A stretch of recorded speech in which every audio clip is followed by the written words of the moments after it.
राजस्थान में साल के अंत में विधानसभा चुनाव हो सकते हैं। इसको लेकर कांग्रेस और बीजेपी दोनों पार्टियों ने अपनी कमर कस ली है। कांग्रेस में जहां सारी गुत्थी सुलझी हुई है, तो वहीं दूसरी ओर बीजेपी में सीएम फेस पर कयास अभी भी जारी है। बेशक पीएम मोदी ने 2 अक्टूबर को यह साफ कर दिया है कि इस चुनाव में हमारा एक ही चेहरा है और वो है कमल। इस कमल को ही भारी बहुमत से जिताना है। हम इस कमल के नेतृत्व में, कमल के निशान से राजस्थान का भाग्य भी तेज गति से आगे बढ़ाएंगे। हमारी उम्मीद कमल है, हमारा उम्मीदवार कमल है। हम कमल खिलाएंगे, बीजेपी को जिताएंगे। इसी लक्ष्य के साथ हम सभी को एकजुट होकर निकलना है। पीएम मोदी के इस बयान से यह साफ संदेश निकलता है कि पार्टी जीतने के बाद ही सीएम चेहरे पर विचार करेगी। उससे पहले कोई भी सीएम की रेस में नहीं है, चाहे वो वसुंधरा राजे ही क्यों ना हो। हमने अधिकतर देखा है कि विधानसभा चुनाव आने से पहले ही राज्यों में कुछ ऐसे चेहरे काफी सुर्खियों में छाए रहते हैं जिनका पार्टी आलाकमान से कोई लेना देना नहीं होता है। बेशक वो चेहरे सीएम पद की दावेदारी पर हो या ना हो, पर भारी बड़े बड़े नेताओं पर पड़ते हैं। कुछ ऐसा ही हाल फिलहाल राजस्थान में देखने को मिल रहा है। दरअसल राजस्थान विधानसभा चुनाव में इस बार कई चेहरे उतरने से पहले ही चर्चा में हैं। उनके नाम को लेकर कई सीटों पर चर्चा हो रही है। इनकी चर्चा बीजेपी और कांग्रेस दोनों में है, क्योंकि राजस्थान की राजनीति में राजा और राजकुमारियों का पुराना इतिहास रहा है। कई सीटों पर इनका मजबूत कब्जा है।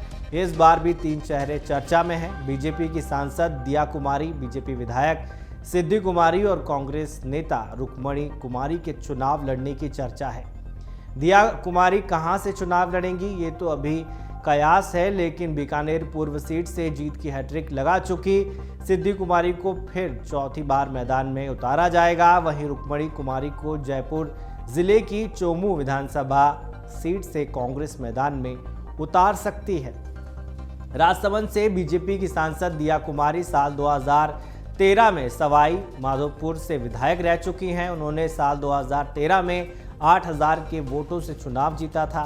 दिया का ये पहला चुनाव था, मगर चुनाव जीत गई। उसके बाद उन्हें साल 2019 में राजसमंद से बीजेपी ने टिकट दिया और 5 लाख से अधिक वोटों से चुनाव फतह की।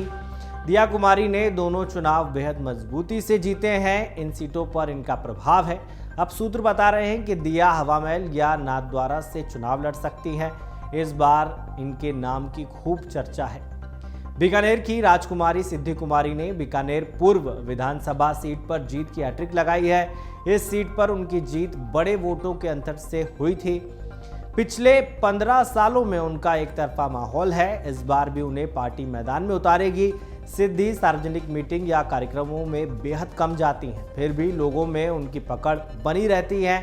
पिछले चुनाव में सिद्धि कुमारी को 73,174 वोट मिले थे और कांग्रेस के कन्हैया लाल को 66,113 वोट मिले थे। इसलिए इस सीट पर सब पर सिद्धि कुमारी भारी पड़ी थी।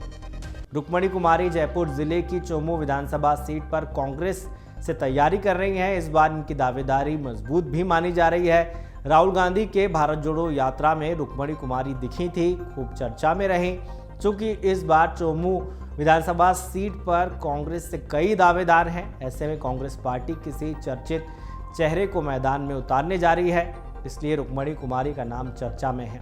पिछले चुनाव में ही उनके नाम की चर्चा थी, मगर उन्हें टिकट नहीं मिला था।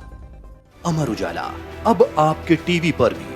अपने स्मार्ट टीवी पर YouTube पर सर्च करें अमर उजाला, चैनल सब्सक्राइब करें और देखें ताजा खबरें, वो भी HD क्वालिटी में। और हाँ, बेल आइकन दबाना ना भूलें, ताकि हर खबर हो आपके घर। अमर उजाला, निष्पक्ष, निर्भीक, निरंतर।